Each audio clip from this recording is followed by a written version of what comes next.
불륜 저지른 적반하장 교장 남편의 비참한 결말. 저는 교사였고 남편과 같은 학교에서 만나 사랑에 빠졌습니다. 내가 평생 지켜줄게요. 나중에 무슨 일이 있든 당신 혼자 힘들게 두지 않을게요. 그 사람의 눈엔 진심이 담겨 있었고 저는 믿었어요. 그 다정함과 책임감 있는 말투를. 그렇게 우리는 부부가 되었고 두 아이를 정성껏 키우며 남편의 성공을 뒷바라지했죠. 남편은 점점 승진을 거듭해 결국 교장이 되었고 아이들은 명문대에 진학했습니다. 주위 사람들은 부러울 게 없는 인생이라 말했고 저 역시 그 말이 틀리지 않다고 생각했습니다. 하지만 어느 날부터인가 남편이 조금씩 달라졌습니다. 퇴근이 늦어지고 휴대폰을 손에서 떼지 않으며 가족들과의 대화도 점점 줄어들었죠.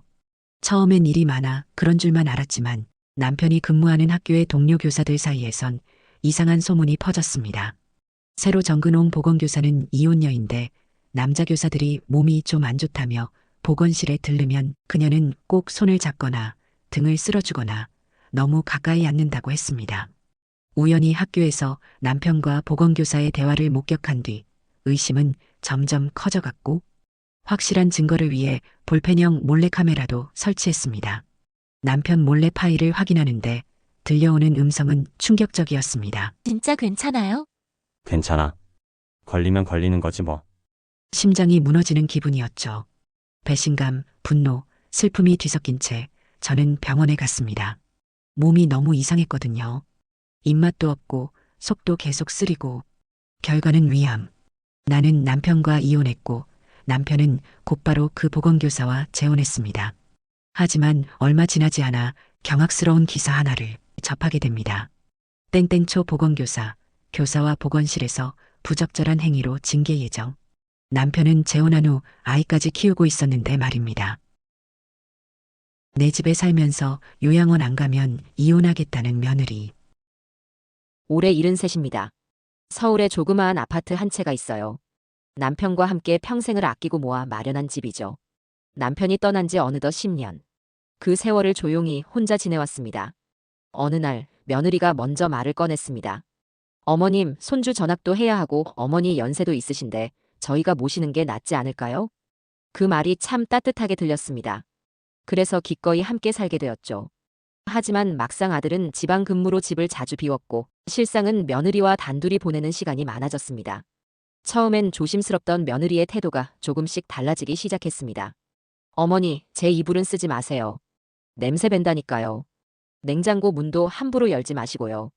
식사는 하루 한 끼, 그것도 간편식으로 때웠고 말 한마디 없이 방 안에 혼자 있는 날이 점점 늘어갔습니다.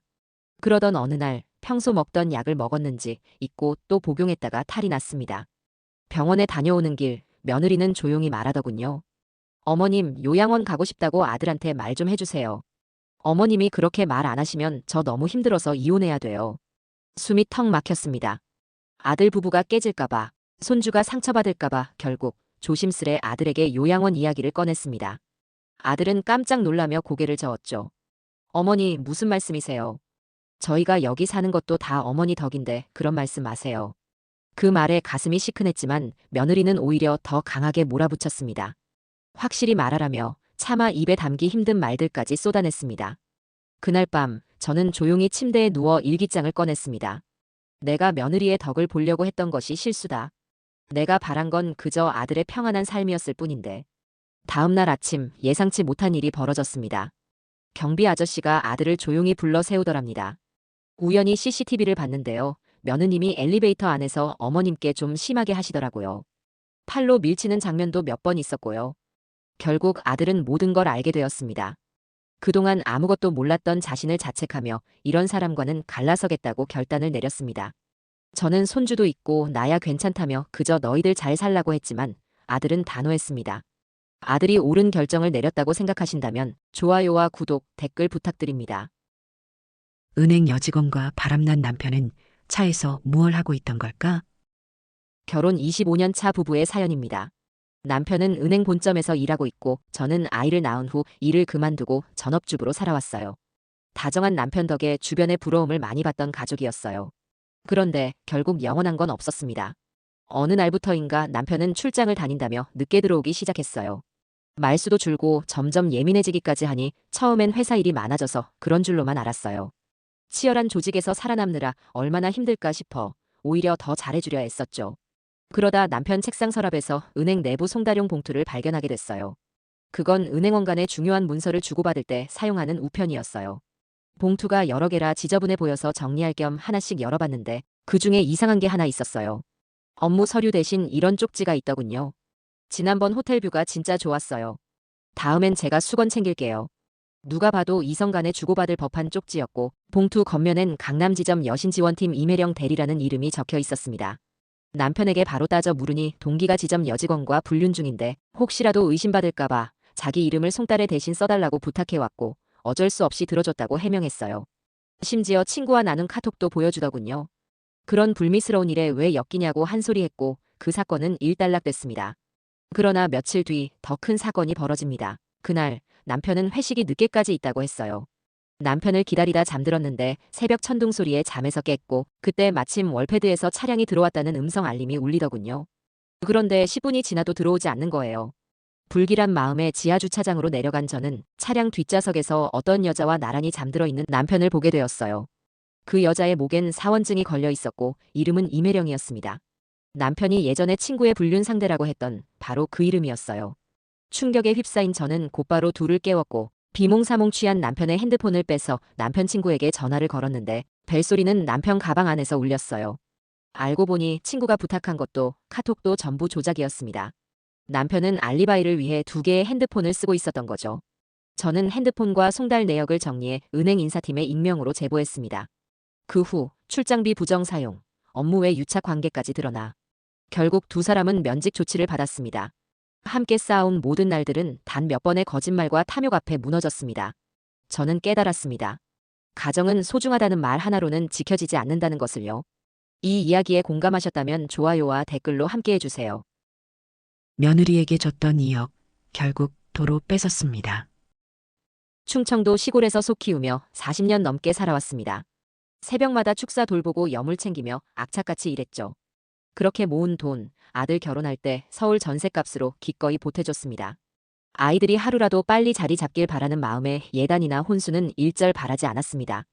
그런데 며느리는 요즘은 다 한다며 꾸민비와 거액의 예물비를 요구하더군요. 처음엔 당황했지만 하나뿐인 며느리라 생각하고 결국 들어줬습니다. 그 후로 며느리의 욕심은 점점 더 노골적으로 드러났어요. 손주 낳고 나서는 산후조리원비며 보약값까지 다른 집 시댁은 다 해줬다는 말을 곁들이며 은근히 부담을 주더군요. 여유가 없었던 건 아니라 손주 생각에 도와줬습니다. 하지만 돈을 줄 때마다 며느리 태도는 잠깐만 살가울 뿐 곧 다시 냉랭해졌습니다. 명절이면 아들만 달랑 오고 생신엔 톡 한 줄 인사로 끝. 그러던 차에 며느리가 학군지로 이사 가야 한다며 도움을 청해 오더군요. 가는 게 있으면 오는 것도 있어야 하지 않겠습니까? 우린 단 하나의 조건을 걸고 2억을 더 보태줬습니다. 명절, 어버이날, 생신엔 꼭 얼굴 보자. 톡 한 줄로 때우진 말아라. 며느리는 알겠다고 했고 우린 그 말을 믿고 도와줬습니다. 하지만 손주가 아프다느니 직장이 바쁘다느니 매번 빠져나갈 구실만 대고 결국 오지 않았습니다. 손주 얼굴도 사진으로만 보는 지경이었죠. 며느리에게 우리는 시부모가 아니라 필요할 때마다 돈 꺼내 쓰는 지갑이었다는 걸 뼈저리게 느꼈습니다. 마음이 없다면 있는 척이라도 해주길 바랐습니다. 그게 사람 간의 예의고 도리 아니겠습니까? 보다 못한 남편이 결국 폭발했고 우리는 지원해준 돈 다시 돌려받기로 결심했습니다. 이 선택이 옳다고 생각하신다면 좋아요 한번 눌러주세요. 목욕탕에서 대놓고 거슬린다는 소리를 들었다. 딸내랑 가까운 동네로 이사 온 뒤 몸 좀 풀 겸 목욕탕에 갔어요. 등 한번 박박 밀고 뜨끈한 물에 푹 담그고 싶어서요. 물도 좋고 시설도 말끔해서 이 동네 잘 왔네 싶었는데 문제는 사람이었어요. 욕탕 중앙부엔 늘 오는 사람처럼 익숙한 무리들이 있었어요. 그 중심엔 목소리 크고 손 빠른 최 여사라는 분이 딱 자리 잡고 있더라고요. 그 무리를 지나갈 때 조용히 목례했죠. 그 뒤로 머리 감고 있는데 왠지 분위기가 싸했어요. 옷가지를 챙겨 입고 있는데 대꾸도 안 하고 말도 없어. 딱 봐도 안 섞일 스타일이야. 아니, 내가 어딜 안 섞여요? 저런 무리들 예전에도 많이 봤죠. 늘 자기들 중심으로만 돌아가는 분위기. 며칠 후 또 들렀다가 그런 일이 반복됐고 최 여사 무리가 하는 말이 들렸어요. 진짜 거슬려서 내가 목욕탕을 옮기든가 해야지. 분명 저를 향한 말이었어요. 이쯤 되니 제가 이 나이에 굳이 그 사람들 눈치까지 보며 불편하게 다닐 필요는 없겠다 싶었어요. 그 뒤론 딸이 운영하는 주간보호센터에 가끔 도와주러 나갔어요. 그러던 어느 날 딸이 말했어요. 엄마, 오늘 레크레이션 선생님 오셔. 종이접기 수업인데 분위기 엄청 잘 잡으신대. 그리고 들어온 사람. 한눈에 알아봤죠. 최 여사였어요. 종이접기는 어찌나 잘 가르치던지 옆에서 보고 있던 나도 어우 저 입담 인정했을 정도였어요. 자, 나비 날아갑니다. 우리 태섭 어르신 최고. 어르신들이 박수치며 좋아하셔서 다행이다 싶으면서도 어휴, 이런 데선 한없이 좋은 사람으로 보이네 싶었어요. 근데 인연이라는 게 참 웃겨요. 며칠 뒤 최 여사님이 조용히 다가와 말을 걸더라고요. 그동안 왜 안 나오셨어요? 그래서 말했죠. 그쪽에서 나 때문에 불편하단 얘기를 들어서요. 제 직설적인 대답에 최 여사는 당황한 듯 했어요. 저 그 며칠 반가워서 등 밀어드릴까 물었는데 대답도 없으시고 샴푸도 제 걸 계속 쓰시길래 기분이 좀 상했어요. 딸이 사준 거라 괜히 서운했나 봐요. 순간 제 실수를 깨달았어요. 아이고, 제가 미안하네요. 저 사실 보청기 껴요. 그땐 소리가 하나도 안 들렸어요. 샴푸도 제 건 줄 알고 향이 비슷해서요. 최 여사 눈이 휘둥그레졌어요. 어머, 제가 괜히 오해했네요. 우리 남편도 보청기 껴서 무슨 말씀이신지 너무 잘 알아요. 요즘 남편이랑 말이 안 통해서 괜히 예민해져 있었나 봐요. 서로 애구머니나 하며 웃었죠. 그날 이후 목욕탕에서 다시 마주쳤어요. 이번엔 수건도 건네고 등도 밀어주고. 그 샴푸요? 이젠 나란히 두고 같이 써요. 향이 같으니까 구분 안 해도 괜찮거든요. 요양원 가는 날 며느리의 한마디에 참았던 눈물이 쏟아졌습니다. 저는 혼자 사는 게 익숙했어요. 조용히 라디오를 듣거나 손주들 반찬을 챙기며 하루를 보내곤 했죠. 며칠 전 윗집 명희 씨가 김장을 했다며 김치를 나눠주셨어요. 제가 고맙다며 커피를 타드리려던 그 순간 갑자기 다리가 휘청였어요. 눈앞이 아찔해지더니 그대로 바닥에 쓰러졌고 몸이 움직이지 않았어요. 다행히 명희 씨가 바로 119에 신고해 주셔서 병원에 실려갈 수 있었어요. 조금만 늦었어도 위험했을 뻔했습니다. 의사 선생님 말씀에 가슴이 철렁했죠. 정말 천운이었어요. 뇌졸중에 고관절 골절까지. 회복엔 시간이 오래 걸리고 혼자 지내긴 어렵다고 하셨어요. 어제까지만 해도 장을 보고 밥을 짓던 제가 하루아침에 누군가 없인 아무것도 할 수 없는 몸이 되어버렸어요. 퇴원 후엔 가족들이 돌아가며 절 돌봤어요. 아들은 출근 전 아침을 챙기고 며느리는 아이 돌보랴 저 챙기랴 하루가 전쟁이었죠. 요양보호사도 불렀지만 잠깐의 도움으론 역부족이었어요. 결국 가족 모두가 지쳐갔고 상해 끝에 요양원 이야기가 나왔어요. 저는 고개를 끄덕였어요. 나도 결국 요양원에 가게 되는구나. 마음은 무거웠지만 더는 버틸 수 없었어요. 며느리가 말했어요. 어머니 직접 가보실래요? 그렇게 요양원을 함께 둘러봤지만 그곳엔 온기도 희망도 느껴지지 않았어요. 돌아오는 길 착잡함에 저와 아들 부부는 아무 말도 할 수 없었습니다. 그런데 다음 날 며느리와 아들이 말을 꺼냈어요. 며느리는 제 손을 꼭 잡고 말했어요. 어머니, 요양원이 서로 편할 거라 생각했어요. 그런데 가보고 생각이 바뀌었어요. 저 아직도 기억해요. 결혼할 때 아빠 돌아가신 거 배려해서 어머님들끼리 축사하자고 해주셨던 거. 상견례 때도 여자들끼리 앉자며 편하게 이끌어 주셨던 거. 그 따뜻함을 저도 돌려드리고 싶어요. 어머니, 제가 모실게요. 불편하실 수 있지만 같이 살아봐요. 제가 노력할게요. 그 진심 어린 말 한마디에 참았던 눈물이 왈칵 쏟아질 뻔했어요. 정말 괜찮겠어? 아들이 물었어요. 며느리는 웃으며 말했죠. 괜찮을 거예요. 힘든 것도 함께 하는 게 가족이잖아요. 그날 우리 셋은 말없이 손을 잡고 뜨거운 눈물을 흘렸어요. 이 가족에게 앞으로도 따뜻한 날들이 계속되길 여러분의 좋아요와 댓글로 함께 응원해주세요. 자식 버리고 의사와 딴 살림 차린 정신 나간 며느리. 손주 윤재가 태어나고 초반에는 왕래가 없었어요. 요즘 시어머니는 불편한 존재가 될 수도 있으니까요. 그런데 어느 날 아들이 연락해 아이를 봐달라고 했습니다. 아들은 3교대 소방관이었기에 아이를 낳기 전에도 항상 바빴어요. 반가운 마음에 집에 갔지만 문을 열었을 땐 충격뿐이었어요. 아이는 울고 있었고 며느리는 술에 취해 무기력한 모습으로 앉아 있었습니다. 집안은 난장판이었고 저는 말없이 아이를 안고 달랬습니다. 그날 이후 저는 자주 며느리 집에 갔고 집안일과 육아를 도맡았습니다. 며느리는 산후 우울증이었습니다. 어느 날 문득 말했죠. 저 너무 힘들어요. 저는 다그치지 않고 조용히 상담센터와 병원을 알아봐 함께 다녔습니다. 며느리가 눈에 띄게 밝아졌지만 아이를 대할 때마다 여전히 예민했고 종종 큰 소리도 쳤습니다. 그래도 저는 며느리를 탓하지 않았습니다. 이 아이가 가정에 마음을 붙여야 모두가 잘 살아나갈 수 있다는 걸 알았기 때문입니다. 저는 제가 할 수 있는 일을 더 많이 하기로 했어요. 손주는 어느새 만 3살이 되었고 가장 큰 고비는 무사히 넘긴 듯 했습니다. 그러다 동네 목욕탕 친구인 미자 씨와의 만남에서 충격적인 일을 겪게 됩니다. 미자 씨의 아들이 결혼을 전제로 만나는 여자의 사진을 보여줬는데 그 얼굴이 제 며느리와 너무 닮은 거예요. 이름도 다르고 헤어스타일이 달라서 아니겠지 해도 찜찜함이 남아 있었어요. 혹시나 하는 마음에 며느리를 유심히 보니 외출이 잦아지고 화장이 짙어졌고 전화는 늘 화장실에서 몰래 받았습니다. 그리고 어느 날 손주가 말했어요. 엄마랑 삼촌이랑 같이 바다 갔어. 삼촌이 엄마한테 뽀뽀했어. 그 말에 저는 뒤통수를 맞은 듯 멍해졌습니다.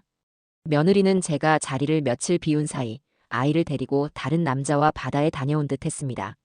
자초지정을 물어야겠다고 생각했는데 며느리는 그날 별다른 말 없이 외출한 채 돌아오지 않았고 결국 실종 신고를 하게 됐습니다. 며칠 후 경찰에게서 연락이 왔어요. 김채연 씨가 자발적으로 가출했으며 더 이상 찾지 말아달라고 합니다. 그 말을 듣고 저는 망연자실했죠. 윤재는 여전히 엄마 언제 와? 라고 묻는데 며느리는 모든 걸 뒤로 한 채 사라졌습니다. 저는 결심했습니다. 이제 더는 기다릴 수 없다고. 아들과 손주를 지키기 위해서 그리고 진실을 알아내기 위해서. 머릿속엔 미자 씨 한 사람밖에 떠오르지 않았습니다. 친정 엄마 제사 가려다 시댁에서 들은 막말. 1년 전 엄마는 정말 갑작스럽게 떠나셨어요. 병원 한 번 안 가시던 분이었는데 암 진단받고 한 달도 못 버티셨죠. 그 슬픔이 아직도 가시질 않았어요. 올해 엄마 기일. 일주기라 더 마음이 무거운 날이었어요. 근데 그날이 시어머니의 음력 생신이랑 겹쳐버렸죠. 그래서 저는 점심은 시댁, 저녁은 친정제사에 가기로 했어요. 그게 서로 예의라 생각했거든요. 시어머니 좋아하시는 음식 차려드리고 과일까지 내놓고 생신 축하도 드렸어요. 엄마 기일에 축하 자리에 앉아야 한다니. 마음이 무거웠지만 어쩌겠어요. 며느리로서 해야 할 자리니까요. 시간이 흘러 여보, 우리 이제 가야 해. 남편을 살짝 불렀죠. 남편은 소파에 누워 이것 좀만 더 보고. TV에서 눈도 안 떼더라고요. 우리 엄마 제사야, 이러다 늦겠다. 그 말을 하자마자 시어머니가 벌떡 일어나 소리치셨어요. 생신엔 얼굴 비췄으니 됐다 이거니? 제사가 그렇게 급해? 산 사람 마음 상하는 건 생각 안 하니? 순간 숨이 턱 막혔어요. 1년 전 엄마가 돌아가실 때 시댁 식구들은 여행 중이라며 아무도 얼굴 한번 비추지 않았어요. 그래놓고 저희 엄마 일주기에 이렇게까지 말해야 했을까요? 저는 눈물을 참을 수가 없어 화장실로 숨었어요. 그리고 그때 전화가 울렸어요. 미연아, 오고 있니? 아빠의 전화에 그만 눈물이 터져버렸어요. 순간 꾹꾹 눌러 참던 감정이 터져버렸고 입을 열자마자 목이 메어 말이 나오지 않았어요. 시간이 조금 흐른 뒤 갑자기 현관 초인종이 울렸어요. 현관문 앞엔 화가 잔뜩 오른 얼굴의 아빠가 서 계셨습니다. 김서방, 이게 무슨 일이야? 자네, 내 딸, 제사도 못 가게 막았나? 남편은 말도 못하고 있고 시어머니는 소리 지르셨죠. 아니, 이게 뭔 무리한 짓이야. 그때 아빠가 단호하게 말씀하셨어요. 친정엄마 일주기 제사도 못 가게 막는 집이라면 내 딸, 더는 이 집에 둘 이유 없습니다. 그날 엄마 제사상 앞에 아빠랑 나란히 앉았어요. 마음은 찢어졌지만 그래도 엄마를 정성껏 모시니 마음 한켠이 조금은 편했어요. 엄마 돌아가실 때 얼굴 한번 비추지 않더니 일주기 되는 날 이런 막말을 퍼붓는 시댁. 제가 이 남편을 어찌 믿고 살아야 할까요? 이혼이 답이라 생각하신다면 좋아요 한번 눌러주세요. 손주 육아 10년의 결말이 요양원이라고? 남편은 조용한 사람이었습니다. 아픈 내색 한 번 없이 새벽마다 출근하고 가족을 위해 묵묵히 살아온 사람이었죠. 그런 남편이 하루아침에 교통사고로 세상을 떠났습니다. 평범한 아침, 차에서 먹게 김밥 하나 싸줘. 라는 말을 끝으로 그는 돌아오지 않았습니다. 그 후 저는 어린 아들을 홀로 키우며 살아왔습니다. 편의점, 구내식당을 전전하였고 아이 하나 잘 키우자는 목표가 절 지탱해줬죠. 아들이 좋은 대학에 가고 든든한 직장에 취직했을 때 저는 비로소 제 인생이 헛되지 않았다고 느꼈습니다. 그리고 시간이 지나 아들이 결혼할 때 저는 노후 자금을 기꺼이 내어줬습니다. 며느리는 예의 바르고 자기 표현을 잘하는 아이였고 그 점이 무뚝뚝한 아들과 잘 맞을 것 같아 흐뭇했죠. 그 후 결혼한 아들 부부가 아이를 낳고 돌봐줄 사람이 필요하다고 했을 때 저는 기꺼이 나섰습니다. 아들 부부의 부탁에 남편과의 추억이 깃든 집도 정리하고 함께 살게 됐죠. 그래도 손주 돌보며 다시 하루하루 의미 있게 살고 있다고 믿었어요. 하지만 어느 순간부터 며느리의 말투가 달라졌습니다. 요즘은 애들 이렇게 촌스럽게 안 입혀요. 숟가락은 따로 써주세요. 저는 점점 위축됐습니다. 명절엔 쉬시라며 친정과 함께 해외여행을 갔고 교통사고로 병원에 입원하자 며느리는 보험금과 요양원부터 알아봤죠. 이후 저는 며느리와 친정 어머니와의 통화에서 충격적인 말을 듣게 되는데 솔직히 지금은 짐덩이야 완전. 이 말을 스피커폰 너머로 듣는 순간 모든 게 무너졌습니다. 하지만 그날 아들이 집에 들어와 그 대화를 듣고 말았습니다. 그날 이후 아들은 제게 미안하다고 말했고 보험과 집 문제를 정리해줬어요. 며느리는 몇 달 후 조용히 찾아와 사과했습니다. 자신의 친정 어머니도 처남댁에게 똑같은 상황을 겪고 나서야 저의 희생을 이해하게 되었다고요. 지금 저는 혼자 살고 있습니다. 고요한 집에서 천천히 밥을 짓고 하고 싶은 일을 하면서 다시 나를 돌보는 중입니다. 가족을 위하는 삶, 때론 지나치게 나를 잊게 됩니다. 가족을 사랑하되 나 자신도 잊지 마세요. 베푸는 사랑에도 선이 필요합니다. 그게 지혜로운 노년의 삶 아닐까요? 제 마음에 공감하신다면 구독, 좋아요 버튼 눌러주세요. 간병인과 바람난 남편, 그걸 눈 감아준 시어머니. 친정엄마를 일찍 여인제게, 시어머니는 친엄마처럼 의지하던 분이었습니다. 그런 어머니가 80을 넘기신 어느 날 치매 초기 진단을 받으셨습니다. 주간보호센터를 다니셨지만 저녁 시간 돌봄은 필요했죠. 마침 딸이 출산을 하면서 산후조리까지 도와야 했던 저는 결국 간병인을 들이기로 했습니다. 요양원은 절대 안 돼요. 어머니는 집에서 모셔야 해요. 어머니를 요양원 보내자는 남편을 겨우 설득했죠. 간병인은 조용하고 싹싹한 50대 초반의 여성이었고 어머니 댁 현관 옆방에 머물게 되었어요. 간병인을 들인 뒤에도 초반엔 제가 계속 어머니 댁을 오가며 살폈습니다. 그런데 어느 날 남편이 말하더군요. 당신은 딸이랑 아이 돌보느라 바쁘잖아. 엄마는 내가 챙길게. 그 말이 참 고마웠습니다. 하지만 어느 날 어머니 댁에 들렀다가 뜻밖에도 늦게 들어온다던 남편을 마주쳤습니다. 오늘 밥은 고슬고슬하게 했어요. 지른 거 싫어하시잖아요. 간병인이 남편의 입맛까지 꿰고 있다는 사실에 묘한 기분이 들었습니다. 며칠 뒤 저는 남편의 핸드폰에서 충격적인 메시지를 보게 됩니다. 언제 와? 오늘도 같이 있고 싶어. 보낸 사람은 간병인으로 저장된 이름이었습니다. 그날 이후 저는 남편을 유심히 관찰했어요. 그러다 통화를 듣게 되었는데 남편과 간병인은 둘만의 시간을 만들기 위해 교묘히 상황을 꾸미고 있었습니다.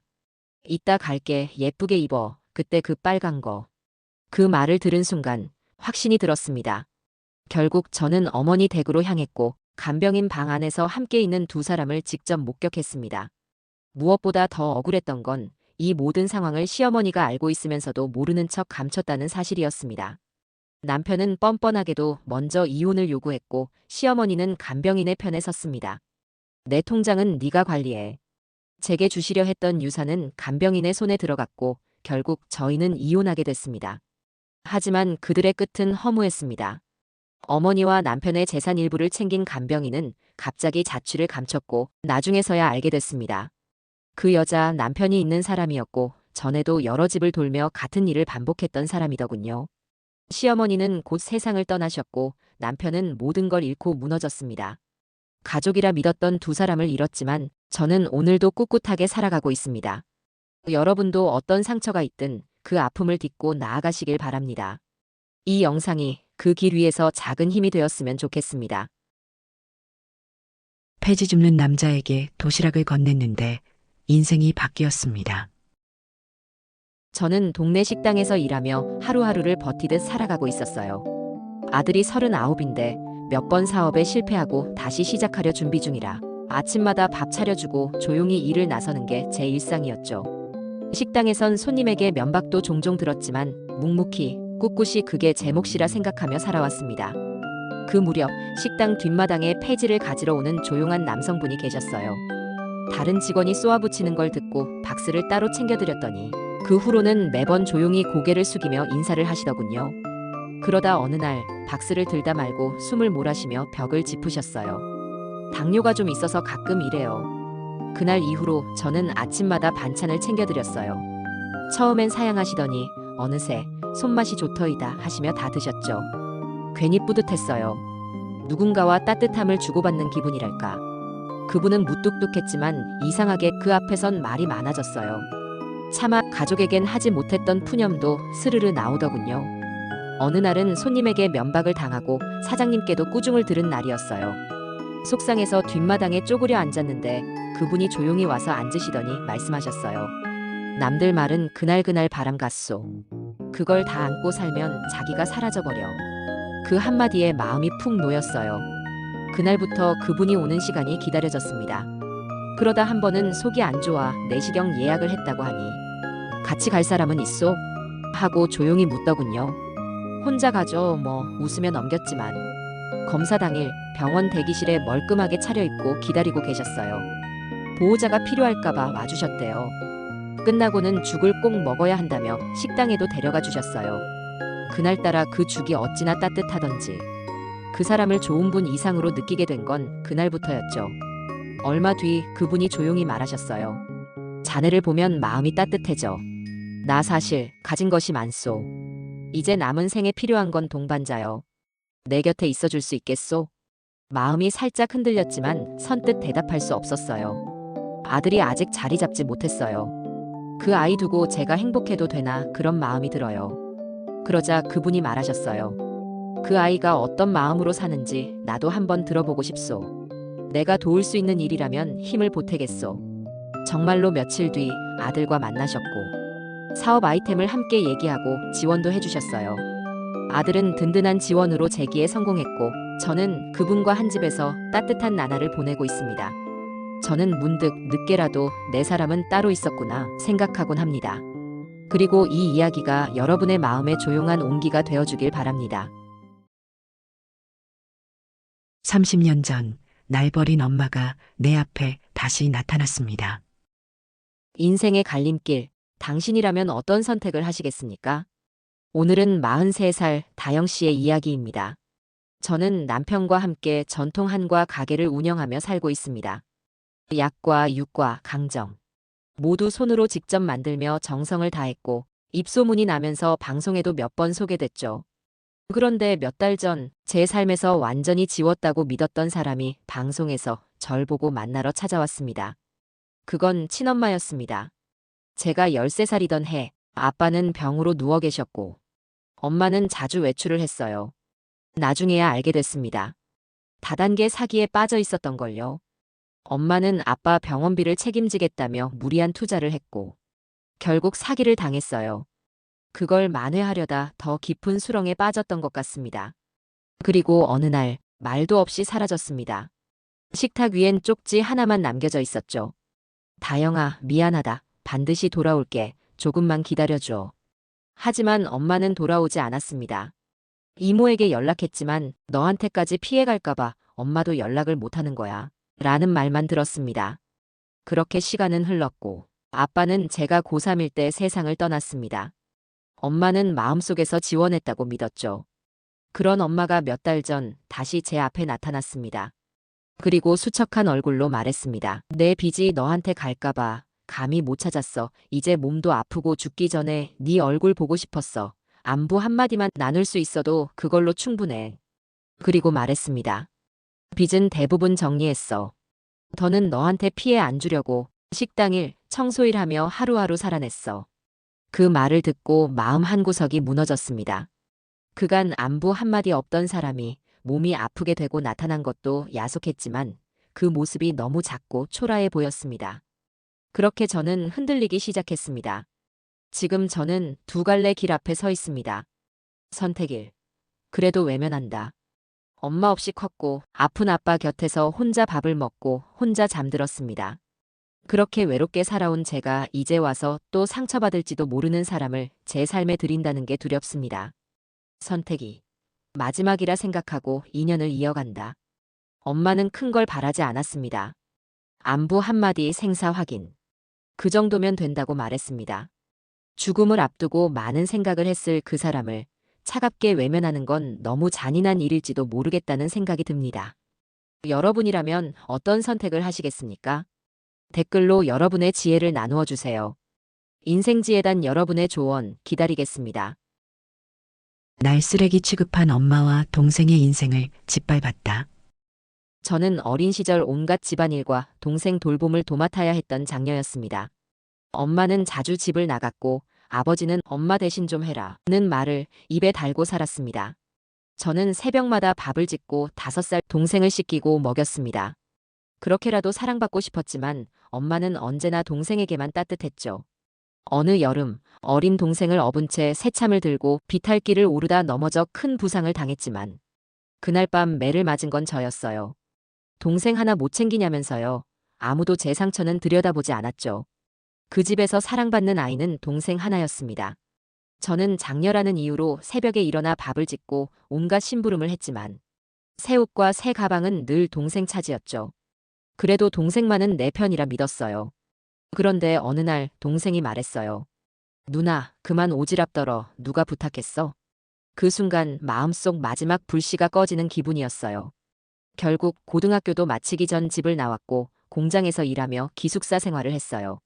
다행히 같이 지내는 사람들이 좋아서 사람 대접을 받았고 그곳에서 지금의 남편을 만났죠.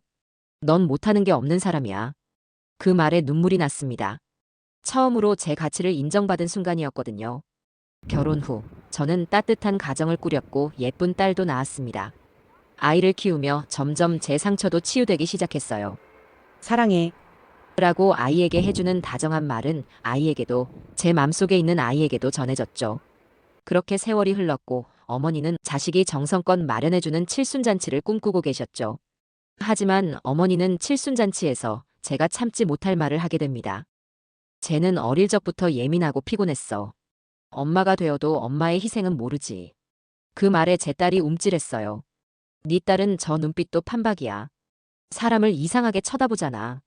그 순간 어린 시절 제 모습이 딸에게 겹쳐 보였고 저는 결심했어요. 이제는 침묵하지 않기로. 상처를 되물림하지 않기로. 총물합시고 거들먹거리던 수영장 터세녀의 당황 엔딩. 저는 60대 여자 수영인입니다. 최근 이사를 하며 수영장에 새로 등록하게 됐어요. 첫 등록은 중급반을 거쳐가야 하는 게 센터의 방침이었어요. 중급반은 화기애애했지만 고급반 특유의 속도감이 그리웠죠. 드디어 고급반 입성. 그런데 첫날부터 분위기가 싸늘했어요. 한 여성이 샤워는 하셨어요? 라며 날카롭게 묻더군요. 알고 보니 그분은 강미정, 입안의 총무였습니다. 회식비며 떡값을 별 설명도 없이 걷었고 억지스럽다 느끼면서도 처음이라 튀기 싫어 그냥 넘겼죠. 문제는 샤워실에서 벌어졌습니다. 애 셋은 낳으셨나 봐요? 나보다 언니인 줄 알았네. 이게 웬 반말과 인신공격이죠? 저도 참지 않았습니다. 호흡부터 좀 챙기세요. 물을 배부르게 드시던데요. 그때부터 본격적인 텃세가 시작됐습니다. 레인에서 밀치기, 발차기, 줄 새치기 등. 말도 못해요. 저는 바로바로 받아치는 성격이라 괴롭힘이 덜했지만 마음 약한 신입 회원은 결국 떠났어요. 강미정 무리들의 텃세와 회원들 간의 기싸움에 강사님도 지치셨는지 어느 날 제게 조용히 말씀하셨어요. 우리 고급반 회원분들 좀 세죠? 잘 버티고 다니시네요. 그 말을 끝으로 얼마 지나지 않아 다른 센터로 옮기셨죠. 아쉬웠어요. 실력도 좋고 수업도 열정적이셨거든요. 얼마 뒤 우연히 마트에서 그 강사님을 마주쳤습니다. 선생님, 그때 참 감사했어요. 잘 계시죠? 그분은 웃으며 고개를 끄덕이시더니 제게 조용히 물으셨어요. 그분 아직도 계세요? 네, 여전히 총물합시고 돈 걷고 바쁘시더라고요. 제가 웃으며 대답하자 강사님이 눈을 동그랗게 뜨며 말했어요. 어머, 저는 그분한테 뭐 받아본 적이 없는데요. 사실 총무일로 저한테 챙겨주신 건 없었어요. 그 순간 저는 말문이 막혔습니다. 며칠 뒤 강미정 씨가 새로운 강사님 선물비로 2만 원을 걷자고 했습니다. 저는 일부러 들리게 말했죠. 카운터에 선물 사절이라고 써 있던데요. 전에 강사님도 뭐 못 받으신 것 같고. 센터에 한번 문의드려 봐야겠네요. 분위기는 싸해졌고 회원들이 하나둘 입을 열기 시작했습니다. 우린 계속 냈는데 강사님이 못 받으셨다니. 이런 돈 걷기 이제 그만해요. 그날 이후 강미정 씨는 도망치듯 수영장을 떠났고 다음 달부턴 등록도 하지 않았습니다. 회원들 사이에선 조용한 연대가 생겼고 예전보다 훨씬 따뜻하고 예의 있는 분위기가 만들어졌습니다. 전에 관뒀던 신입 회원에게 다시 연락드려 지금은 함께 즐겁게 다니고 있어요. 이 이야기가 수영장 텃세로 고민하시는 분들께 작은 위로가 되었으면 좋겠습니다. 체육관, 원룸, 그리고 체육교사의 충격적인 이중생활. 남편은 지방 소도시 중학교의 체육교사였어요. 배드민턴 선수 지망 학생들을 육성하며 감독으로도 이름을 알렸습니다. 가정에 무심한 사람이라도 늘 성실하게 일하던 남편을 저는 믿고 응원해왔어요.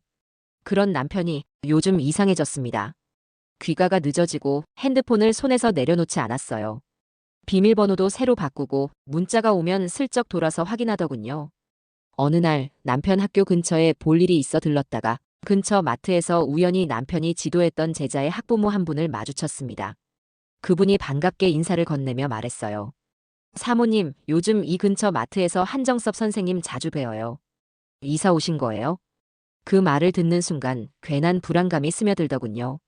저희 집은 학교에서 꽤 멀리 떨어진 동네에 있었거든요. 마트도 집 근처에 몇 군데나 있었고 남편은 평소 장을 보는 사람이 아니었어요. 남편은 선수 학생들 간식 사러 간 거라고 넘겼지만 어딘가 수상했죠. 그리고 그날 밤 남편의 통화에서 들려온 한마디. 오늘 아슬아슬했어. 대충 둘러댔어. 가슴이 철렁 내려앉았어요. 혹시 나랑 했던 대화?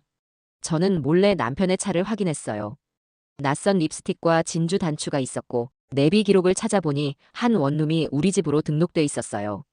그날 밤 남편의 핸드폰을 열자 문자함 맨 위에 코치라는 이름이 떠 있었어요. 내일 언제 올 거예요? 먼저 집에 가 있을게요. 사랑해요. 숨이 턱 막히고 가슴이 미친 듯이 뛰었어요. 며칠 후 저는 원룸 근처에서 남편과 여자가 함께 있는 모습을 목격했어요. 둘은 너무 가까이 붙어 있었고 서로를 대하는 눈빛도 평범한 사이 같지 않았습니다. 처음엔 그 여자가 누군지 몰랐어요. 그런데 얼굴을 보는 순간 생각났습니다. 남편 카톡의 운동부 단체 사진 속 남편 옆에 서 있던 그 학부모였어요. 저는 떨리는 손으로 그들의 모습을 사진과 영상으로 기록했습니다. 그리고 더 확실한 장면을 목격하게 됩니다. 남편이 체육관에 늦게까지 남아있다는 날, 저는 학교로 향했습니다. 불 꺼진 체육관, 조용한 숨소리, 그리고 가림막 너머로 나란히 앉아있는 두 사람. 저는 남편이 결코 넘지 말았어야 할 선을 넘는 모습을 제 두 눈으로 똑똑히 보게 됐습니다.